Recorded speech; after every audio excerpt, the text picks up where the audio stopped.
Hello all, welcome to Vista's Learning, Quality Education for All.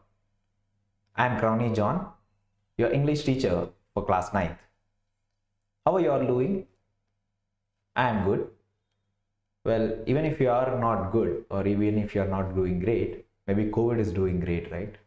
So stay safe, stay home while we bring you the best education in form of Vista's Learning.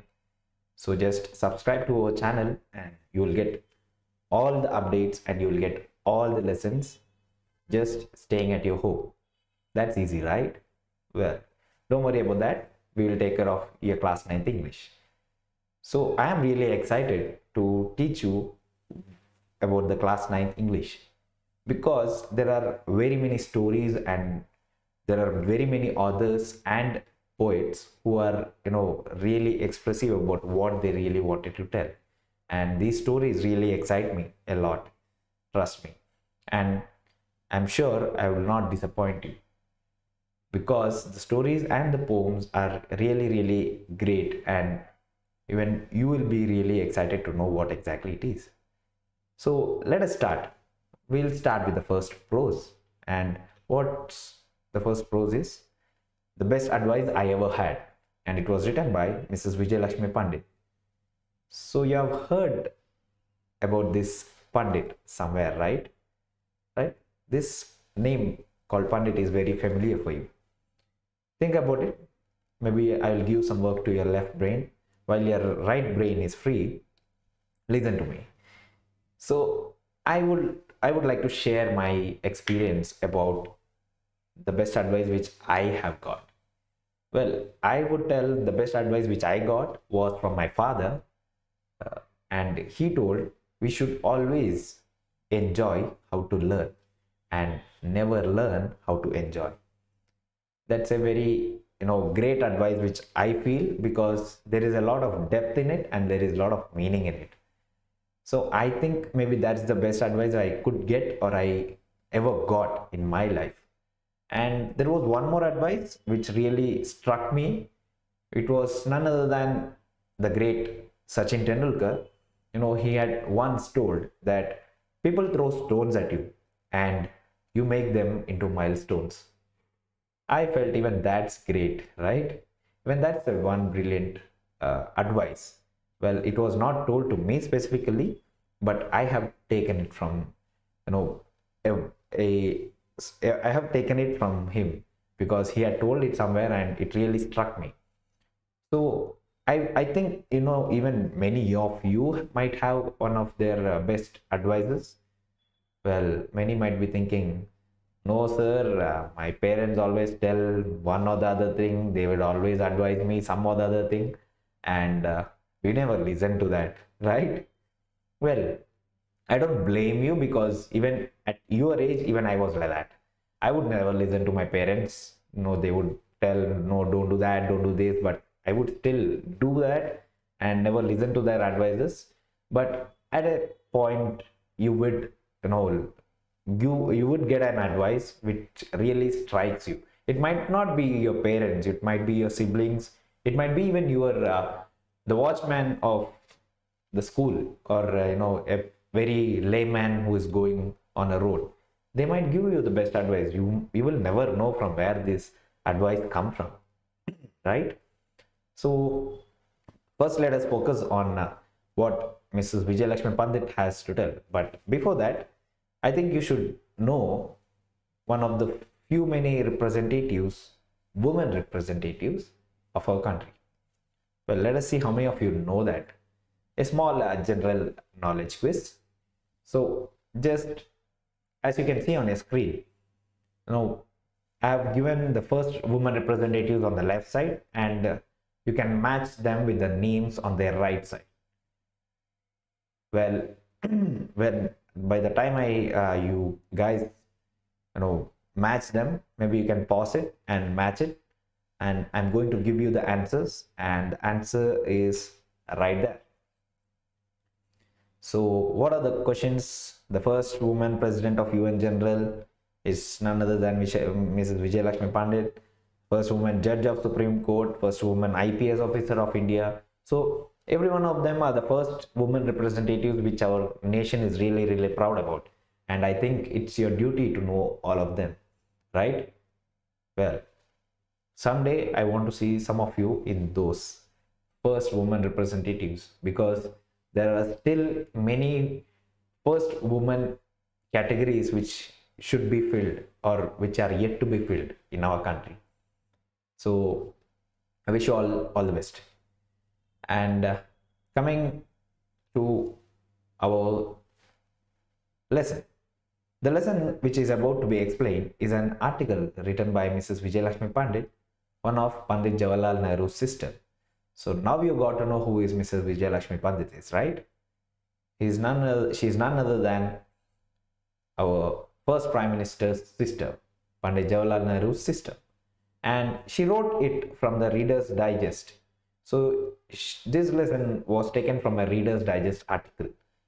So what is a Reader's Digest? Nowadays I don't think some people are very familiar, but the least I could tell, there are few magazines which are really famous, maybe the Times and the Week. All these are really famous magazines, and people write articles in them, and I think many of you are aware of those at least.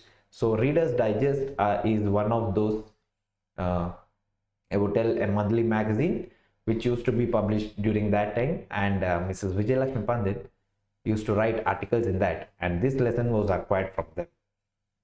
So let us see how the lesson starts. The best advice I ever had came from one of the greatest souls the world has ever known, Mahatma Gandhi, on a sunny afternoon of a decade ago.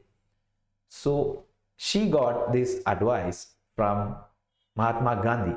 So now you got to know from whom she got this advice.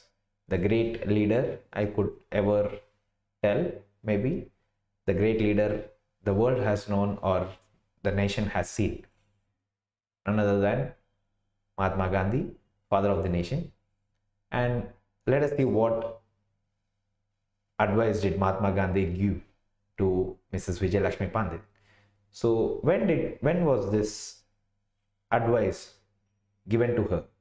So Mrs. Vijaya Pandit starts this lesson or starts this article by telling that she was in a really low time or low ebb, meaning she was in a very sad phase of her life because she lost her husband. And not only that, since she lost her husband and since she doesn't have any sons, she was not rightful according to her family to acquire any family shares. Well, she was really very sad about it because she lost her husband, and on top of that, her family, obviously her husband's family, tell that since she doesn't have any sons, she won't be getting any shares from their family. May it be lands or may it be anything, she won't be getting it, is what they have told. And she was really humiliated by this experience because even if you have sons or daughters or whatsoever it is, if you have been struggling during your times or during your hard times, your family is the one who must be supporting you. And she was really upset with the relatives of hers because they support this law. During those times, it was the law, or you might tell the family law, which we can express, because old times, 1947, 48, around that time. So obviously people are not much aware about this. So she was really depressed, thinking that no, she shouldn't, or she shouldn't be denied her family share only because she lost her husband and doesn't have any sons. And she was really depressed, and as you can see, she's very upset with an antiquated law which has been followed by their family. And a woman cannot have any share of their family land if her husband is dead and doesn't have a son. She was very much resented with this galling position. Even if it is you or me, obviously we would be feeling really bad, right? What is this law? Even I don't personally understand what this law is, right? happens because it was during that time. And during this situation, she went to meet Mr. Gandhi, and that because she was leaving to America for a press conference. So let us see what Gandhiji told during that time. So after she met Gandhiji, they came back to a room and they both were talking, and Gandhiji, to her surprise, asked, "Did you make peace with your relatives?" And obviously, being shocked, Mrs. Vijaya Pandit told, "How can you take sides against me when with her relatives?" is what her question was. Because she always thought that Gandhiji would take her side, thinking, what her relatives have done is wrong. But to her surprise, obviously, Gandhiji too asked, did she make any peace with her relatives?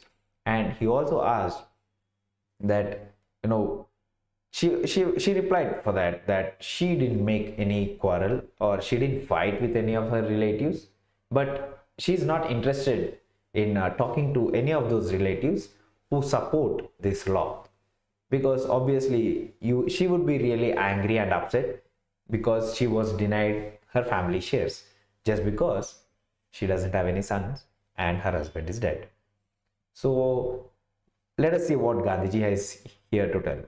And Gandhiji told she has to go and meet her relatives and tell goodbye to them before she leaves to America.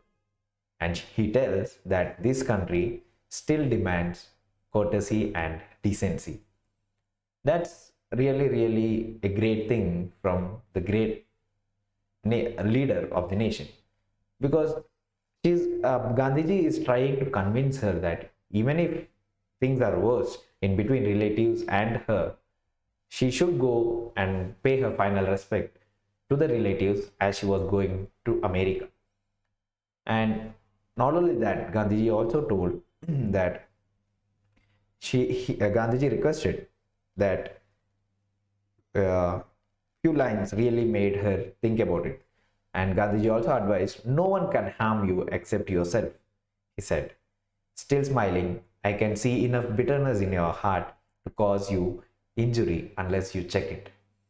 That's a really great phrase which Mrs. Vijaya Pandit struck very hard and thought about it, because what Gandhiji told was really true. No one can harm you except yourself.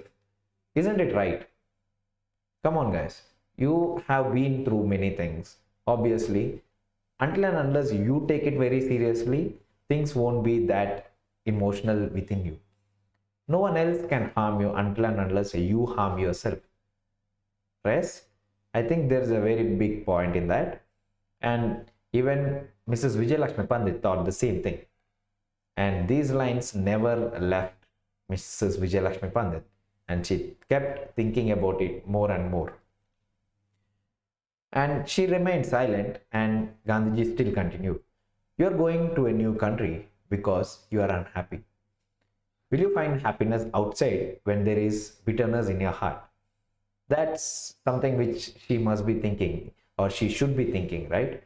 Because you are very sad inside. Even if you portray that you are very happy outside, it would be of no use, right? Because you are already sad inside. What will you represent out?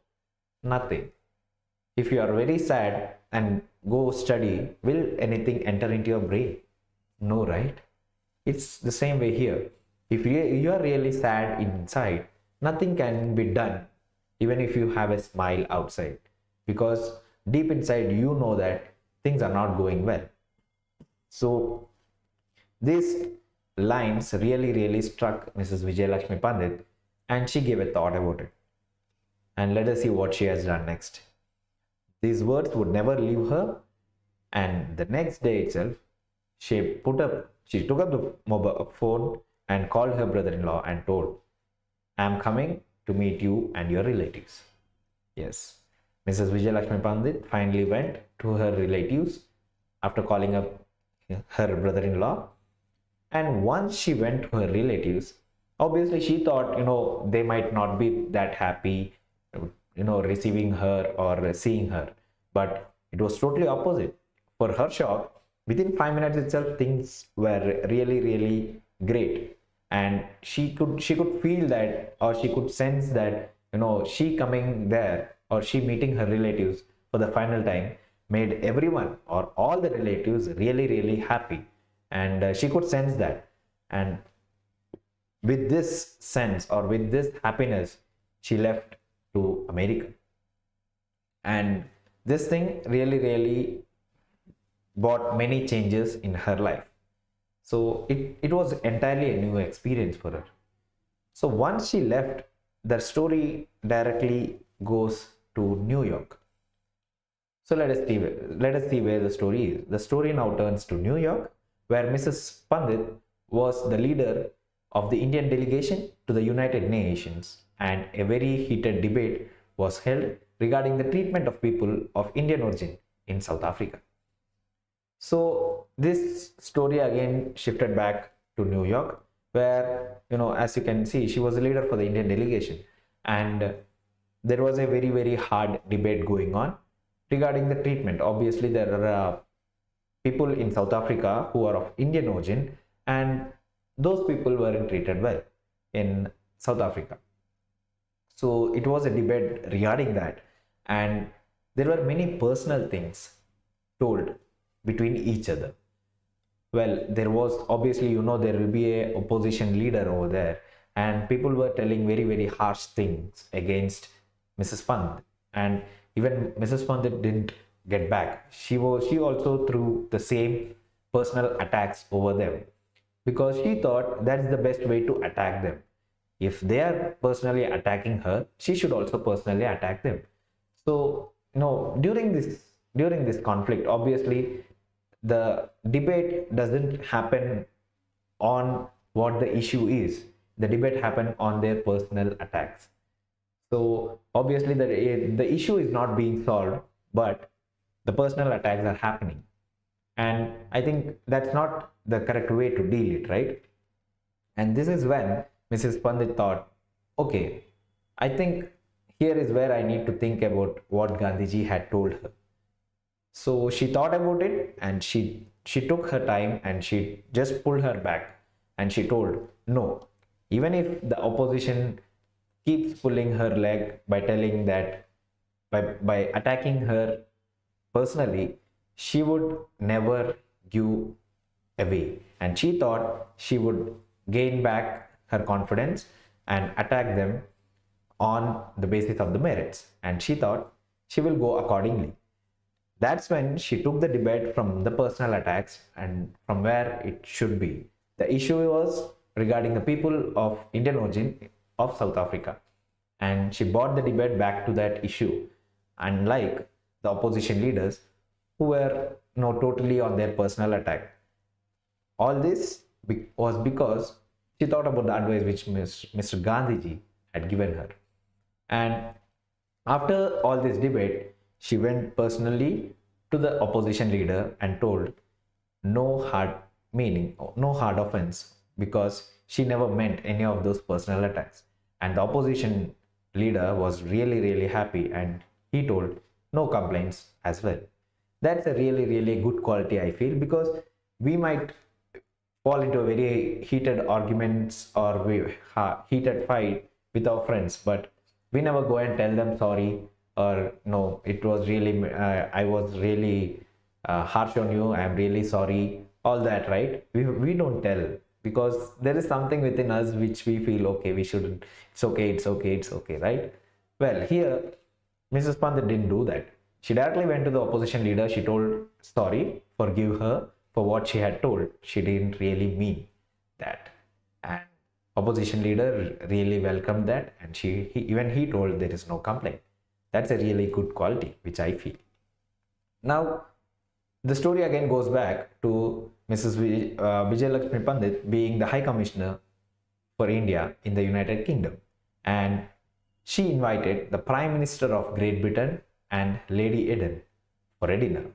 So obviously, when you are a really, really great, when you are in a really, really great higher position, you would be always welcoming people from different areas, obviously your different or higher authorities, and obviously Mrs. Pandit also had done the same thing, and she welcomed Prime Minister of Great Britain and Lady Eden. Okay, and she was in United Kingdoms. And once this guest has arrived, she has asked for the drinks. And the first time the drinks came, and she had given served the drinks to all the guests. Obviously, you know, the Prime Minister of the Great Britain is here, Lady Eden is here. So obviously, now Mrs. Pandit had made her own preparations on how to serve and what to be served, and everything was all set and perfect. And once after the first drinks came, she ordered the cook for dinner. But for her surprise, again the drinks only came. Drinks came, and again she served the drinks to the guests.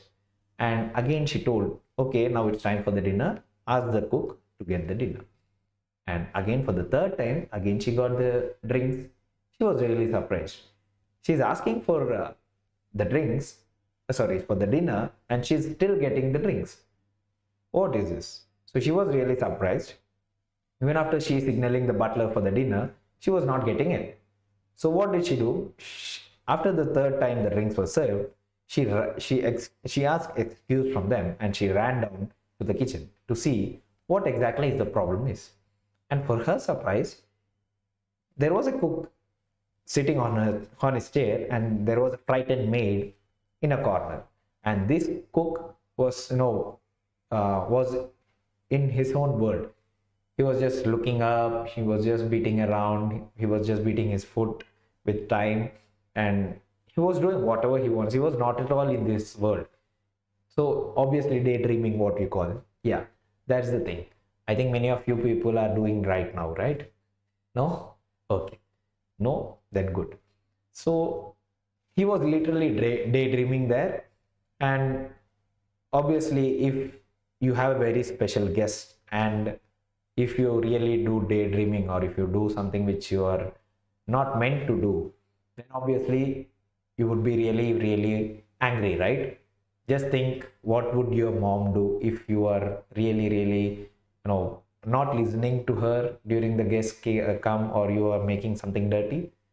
Well, according to me, my mom she would shout out at me and whatnot, because obviously she had made all the efforts and everything, and I go and spoil it. It would be real bad, right? It would be really, really bad.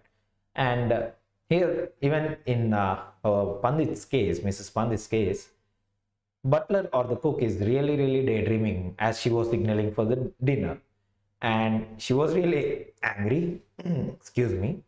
And she gathered everything, even if she was angry, and she politely asked, why wasn't the dinner ready? And to that, what our cook replied? The cook suddenly realized that it was time for dinner, and he replied, the dinner was ready, and asked everyone to sit down. So even if someone has done like this to you, what would you do? According to me, I would just blast out on him. I would tell, what was this? There are guests there, obviously, and you need to serve dinner to them, and you sent drinks to them. That's really bad, right? And if I was there, I would have blasted him. But Mrs. Vijaya Pandit just thought about the words which Gandhiji had given her. She just calmed herself, and she thought, okay, Gandhiji had taught me what this is, and I should keep the calm here. As you can see there, Gandhiji's advice calmed her, and thought that losing control would only hurt her than anyone else. And she kept the cool. She didn't tell anything to him. She obviously wanted to tell her that just get out, you are dismissed, but she didn't, because she thought about what Gandhiji had told her. And the food was served, and obviously it was not according to what Mrs. Pandit had thought to be prepared, or what Mrs. Pandit had described in the menu. But still, the food was better according to her. And she told all the guests what had happened there. And to her surprise, the guests took it very, very in a very positive manner, and they told that if this is what your cook gives when he's drunk, someone exclaimed, what must he provide sober? And everyone else laughed at it, because obviously if the food was good, and they tell that if the cook is really drunk, or if he's really drunk and cooks this, then if he isn't sober, how would the food be? It would be really, really delicious, right? So that's what they meant, and everyone just laughed for that. And according to her, we can see what she meant in the last lines. Her perspective restored. She realized that a dinner party, however important, is not the pivot of existence. Right? Just a dinner party can't, judge or isn't the final thing for you. Even if the dinner party goes wrong, there are things which you can still make right. Right? You can take the right decisions. You can be calm and take the right decisions and still make the party better. So that's not the pivot of existence, is what she feels. Pivot of existence is nothing but the peak, or the peak of the claim which she feels is the pivot of existence. And the last thing which she remembers is to retain a sense of proportion is as important as being able to keep one's heart free from hatred. For all of us, no matter what our work, the advice Gandhiji gave her is meaningful. No one can harm you but yourself.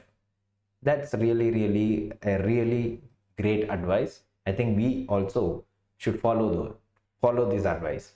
No one else can harm you but yourself. Well, this was the chapter for today. Let us see what have you understood. So try to answer this. What did Gandhiji want Mrs. Pandit to do before going abroad? What was Mrs. Pandit's response to that?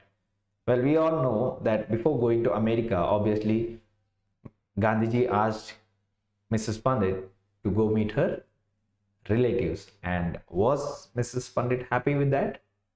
No, right? Yeah, Mrs. Pandit wasn't ready to meet her relatives and responded a big no to Gandhiji. Now, let us see the next one.